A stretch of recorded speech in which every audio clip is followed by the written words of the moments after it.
Good morning. Myself, Dr. Rita Kumari, Department of Psychology, Marwari College, Ranchi. MA Semester 2, Paper 203, Psychopathology, Unit 5, Other Disorders. Others disorders के अंतर्गत हम लोगों ने देखा eating disorder, भोजन संबंधी विकार।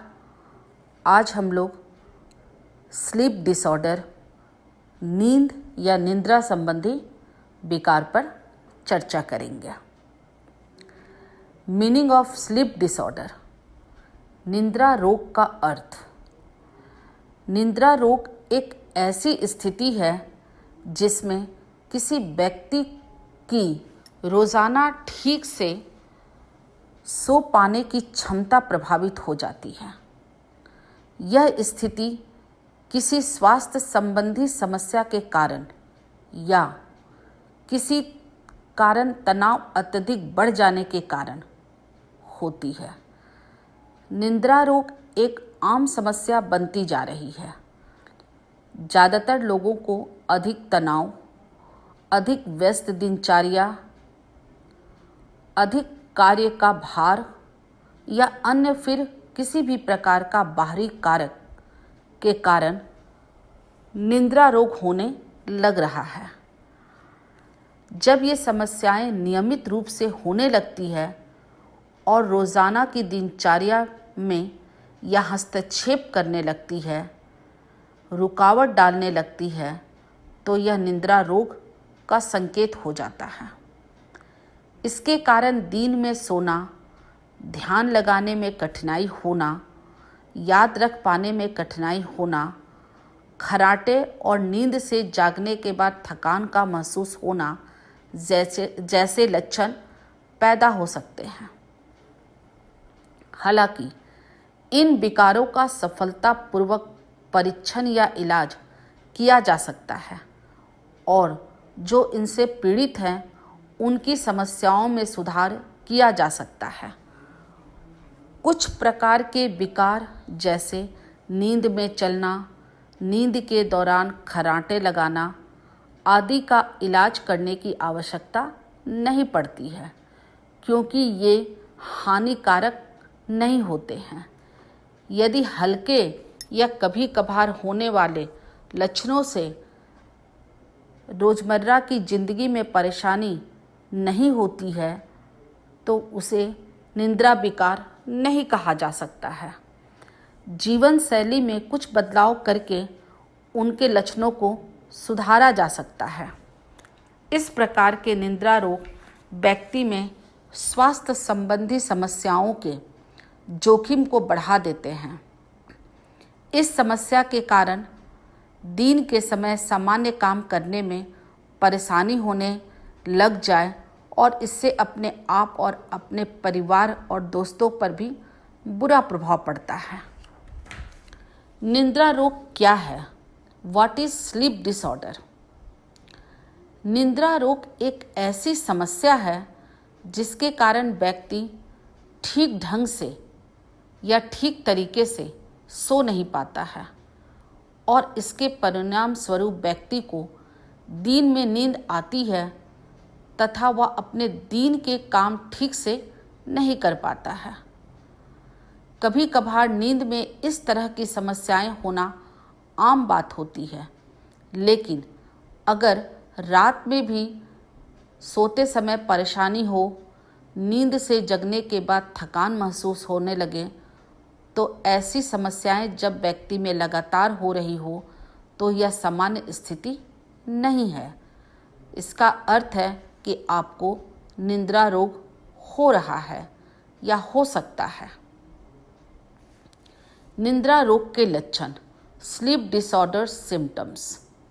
निद्रा रोग के लक्षण मुख्य हैं, जैसे ऐसा महसूस होना जैसे नींद पूरी नहीं हो पाई हो। नंबर 2, मूड या व्यवहार संबंधी समस्याएं जैसे चिड़चिड़ापन या जल्दी गुस्सा आना। नंबर 3, ध्यान लगाने में कठिनाई होना। नंबर 4, दिन में ज़्यादा नींद आना और किसी कार्य में मन नहीं लगना। नंबर 5, शरीर में ऊर्जा की कमी महसूस होना। नंबर 7, बार बार झूलने की स्थिति। नंबर 8, व्यक्तिगत और व्यावसायिक संबंधों में परेशानी होना। नंबर 9, अधिक थकान के कारण काम के समय या ड्राइविंग के दौरान दुर्घटना होना। निद्रा रोग के प्रकार और कारण। Sleep disorder types and their causes. Number 1, खर्राटे। यह ऊपरी श्वसन तंत्र है जिसमें किसी भी प्रकार के रुकावट हो जाने से व्यक्ति में खर्राटा आना शुरू हो जाता है।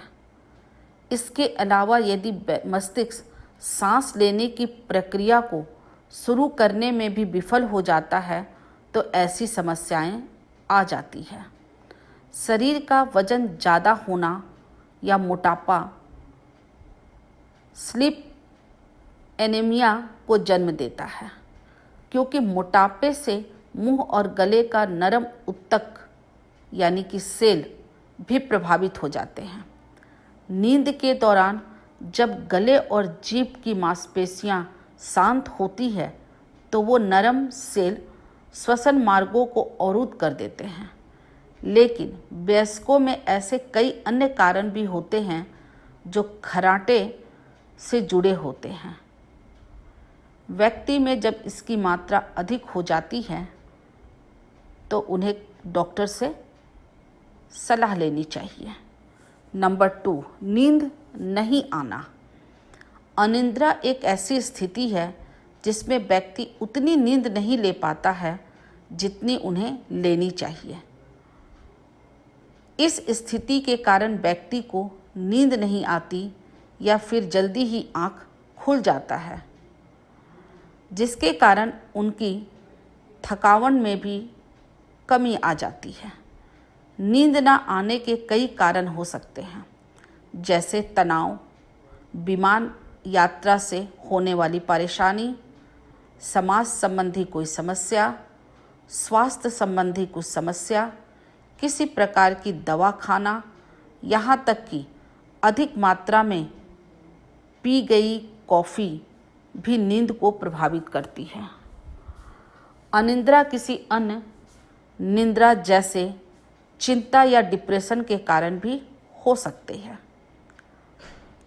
पैरासोमिनिया। पैरासोमिनिया में होश ना रहना जैसी समस्याएं शामिल हैं।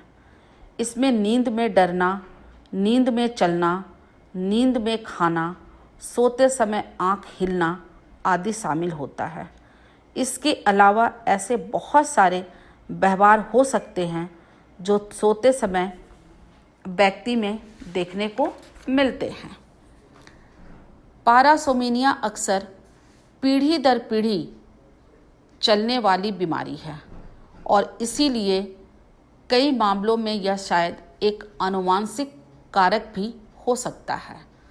पैरासोमिनिया के कुछ मामले मस्तिष्क संबंधी विकार के कारण भी हो सकते हैं, जैसे सोते समय आँख तेजी से हिलना इत्यादि।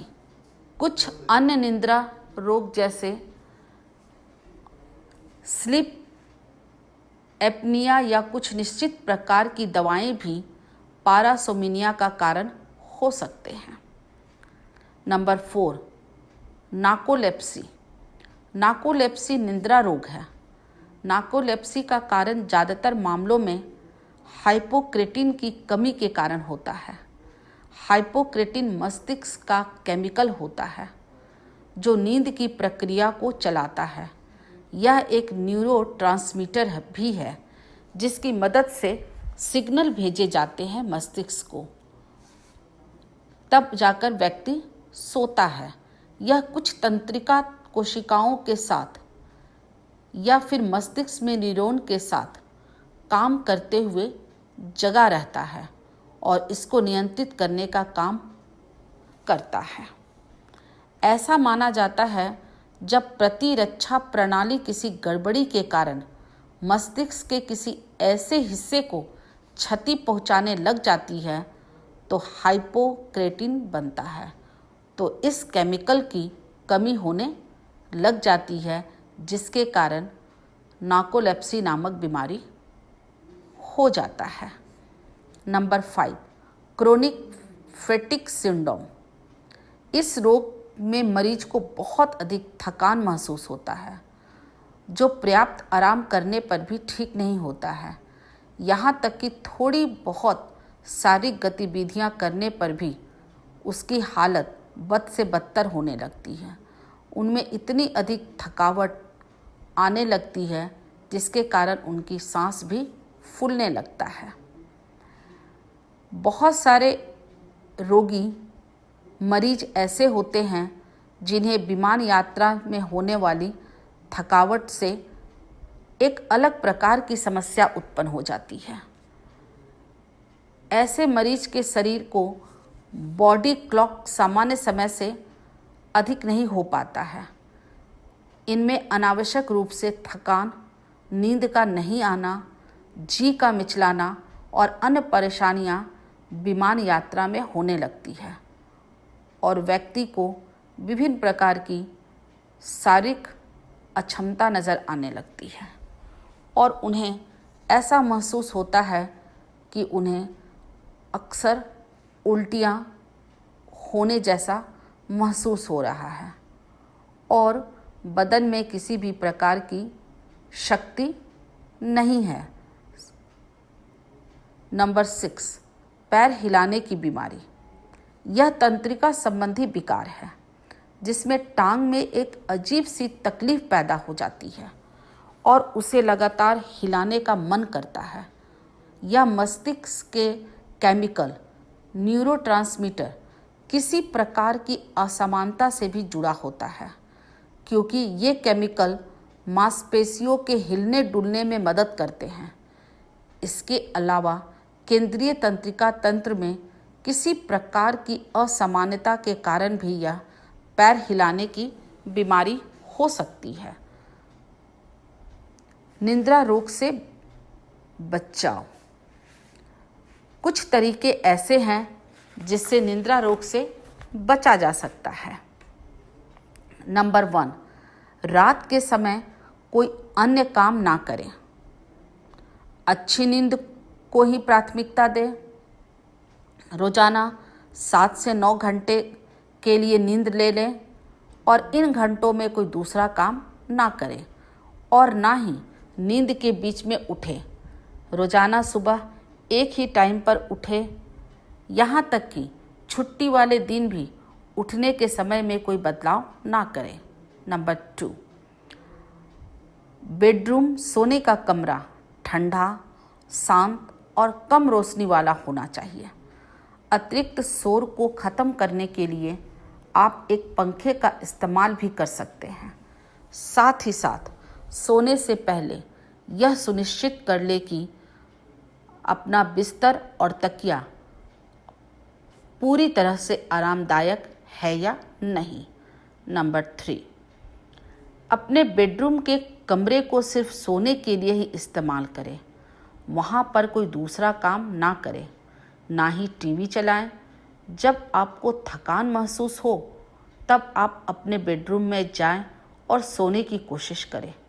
यदि आप 15 मिनट तक सो नहीं पाए तो किसी दूसरे कमरे में जाएं और वहाँ कुछ और करने की कोशिश करें।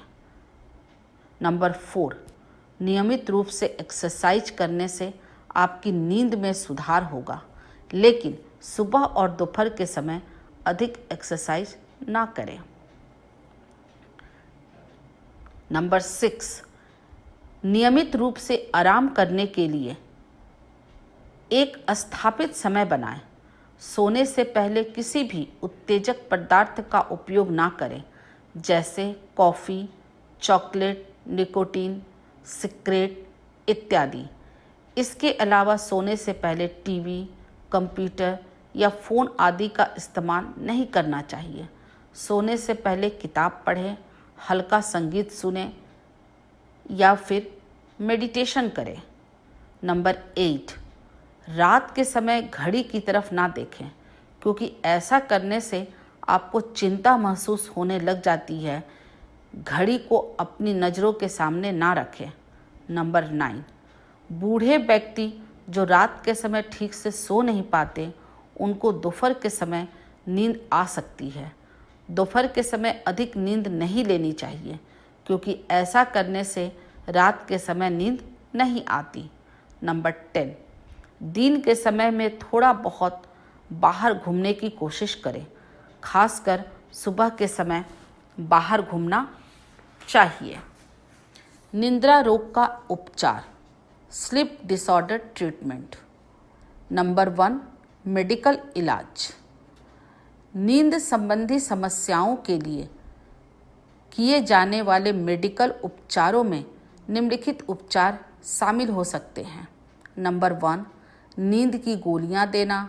नंबर 2, डेंटल गार्ड लगाना, आमतौर पर दांत घिसने की आदत से छुटकारा दिलाने के लिए। नंबर 3, ब्रीथिंग डिवाइस लगाना या सर्जरी करना। नंबर 4, एलर्जी या सर्दी जुकाम की दवाइयाँ देना। नंबर 5, स्वास्थ्य संबंधी समस्या का इलाज करने के लिए दवाइयाँ देना। नंबर 2, नॉन मेडिकल इलाज, संज्ञानात्मक व्यवहार चिकित्सा। नंबर 1। Number 2, hypnosis. नंबर 3, कुछ निश्चित समय के लिए नींद पर रोक लगाना। नंबर 4, शरीर को रिलैक्स करने की तकनीक।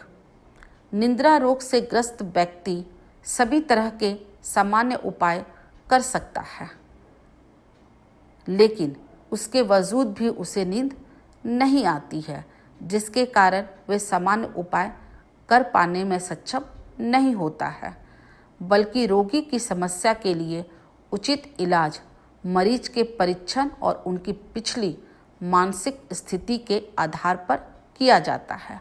नंबर 3, घरेलू इलाज। जीवन शैली में कुछ महत्वपूर्ण बदलाव करने से आपकी नींद में काफ़ी सुधार आ सकता है। बेहतर परिणाम के लिए दवाओं से अच्छा है कि आप अपने जीवन शैली में बदलाव करें।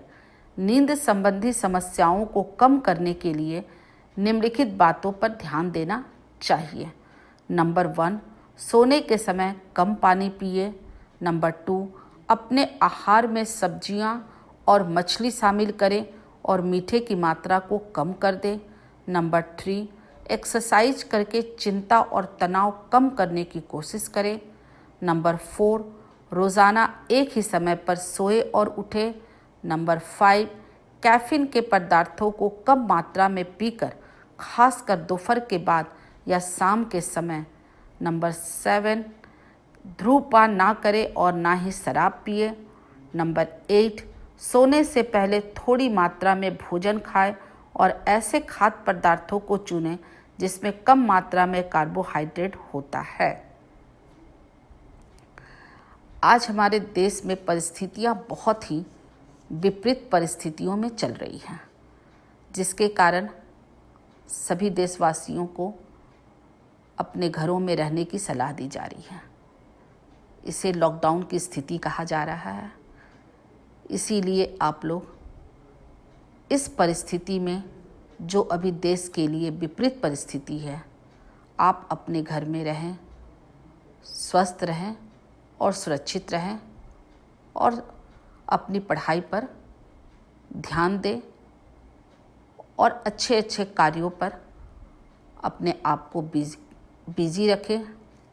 कुछ ऐसा कार्य करें जो समाज के लिए एक आदर्श माना जाए। धन्यवाद।